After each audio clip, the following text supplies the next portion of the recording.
हरिओम नमो नमः। आज फिर आप सबका इस सत्संग में स्वागत है।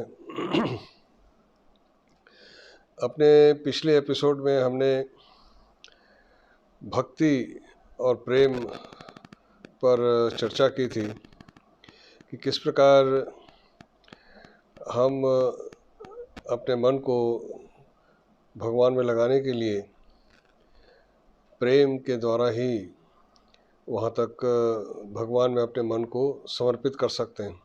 नारदीय भक्ति सूत्र की चर्चा हमने की थी कि नारदीय भक्ति क्या है। सातु अस्मिन् परम प्रेम रूपा, कि वह भक्ति की जो उन्होंने संज्ञा की है वह परम प्रेम स्वरूप उसको बताया है। तो भक्ति के बहुत से प्रकार हैं। किस प्रकार से भक्ति की जा सकती है उसके नारदीय भक्त रूप सूत्र में बहुत विस्तार से सूत्रों के माध्यम से वह सरल रूप से समझाया गया है। आज हम एक प्रश्न पर थोड़ी चर्चा करेंगे। हमारे श्रोताओं में हमारी बहन भी है। उसने पूछा था कि जो जिसकी भक्ति करेंगे उसके बारे में ज्ञान होना आवश्यक है। उसके विषय में प्रकृति ज्ञान के बिना यदि भक्ति करेंगे तो वह केवल भावुकता ही नहीं होगी क्या? तो इस प्रश्न का उत्तर देने का प्रयास करते हैं कि यह प्रकृति ज्ञान है क्या? क्या वास्तव में उस ज्ञान की हम उसको प्राप्त कर सकते हैं? वस्तुतः ईश्वर की विषय में जो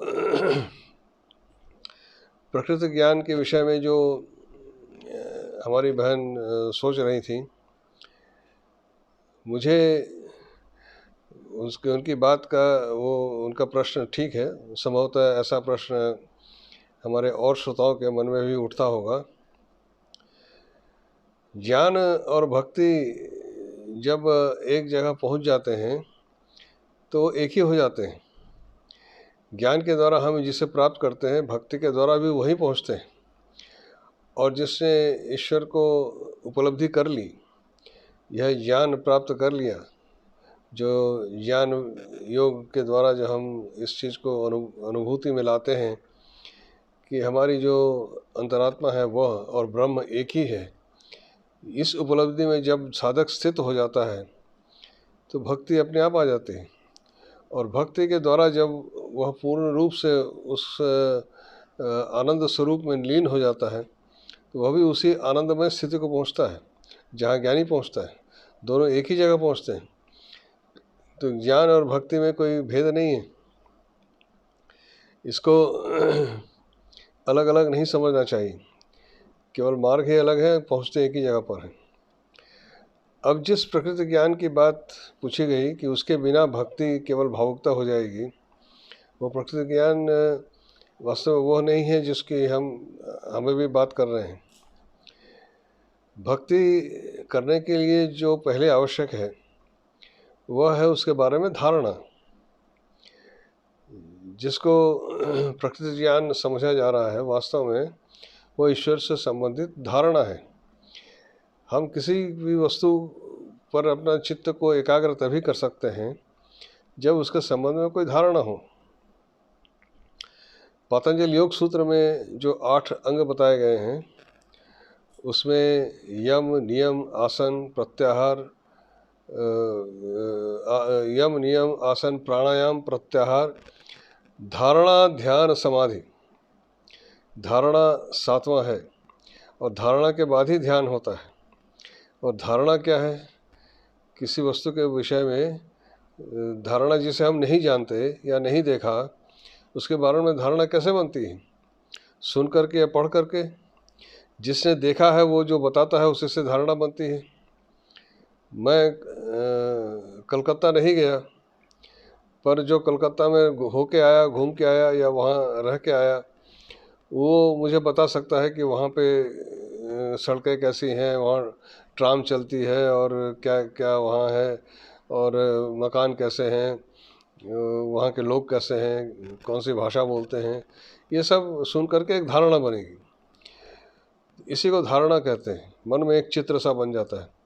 उसी प्रकार शास्त्रों में पढ़ करके, गुरु के मुख से सुन करके, आचार्यों के मुख से सुन करके जो हमें ईश्वर के विषय में एक धारणा बनती है, वही धारणा है। और उस धारणा के आधार पर हम भक्ति या ज्ञान के मार्ग से आगे बढ़ते हैं। तो भगवान कृष्ण गीता में अपने विषय में बताते हैं कि वो क्या हैं। बार बार कहते हैं, गीता में जो भी हम पढ़ते हैं, भगवान कृष्ण कहते हैं वो मुझी को प्राप्त होता है। अपने को ही उन्होंने बताया वही परम ब्रह्म स्वरूप हैं। लेकिन उन्होंने ये भी कहा कि उनके इस तनु यानी शरीर को देख करके लोग उन्हें सामान्य मनुष्य समझ बैठते हैं, जो निर्बुद्धि हैं या जो बुद्धिमान व्यक्ति है और श्रद्धायुक्त है, वो ये जान करके कि कृष्ण कौन है, उनकी भक्ति करता है। और जो उनको केवल मनुष्य समझता है, जैसे दुर्योधन आदि, वो उनको नहीं पा सकते। लेकिन जिन्होंने उसको जाना कि ये वही पूर्ण ब्रह्म है, जिन्होंने ये शरीर धारण किया है, उन्होंने वो उसको उसी रूप में प्रेम करते हैं। तो कृष्ण का जो रूप है, वंशीधारी रूप, जो उनका प्रेममय रूप है, या उनका जो गीता में हम जो उनका रूप देखते हैं अर्जुन को उपदेश देते हुए, उस रूप में हम उस ब्रह्म का चिंतन कर सकते हैं। क्योंकि जो निराकार, निर्गुण,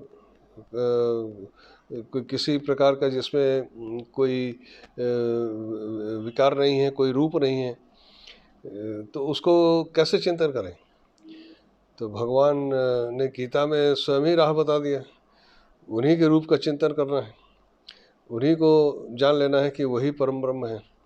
तो उन्हीं से प्रेम, उन्हीं से भक्ति, उन्हीं से प्रेम करके उस आनंद की पराकाष्ठा तक पहुंचा जा सकता है। और यही मार्ग है भक्ति योग का और प्रेम का। और इस भक्ति योग पर आगे फिर कभी चर्चा करेंगे। आज यहीं तक। आप सबका बहुत बहुत धन्यवाद। जय श्री राम, जय श्री कृष्ण, नमो नमः।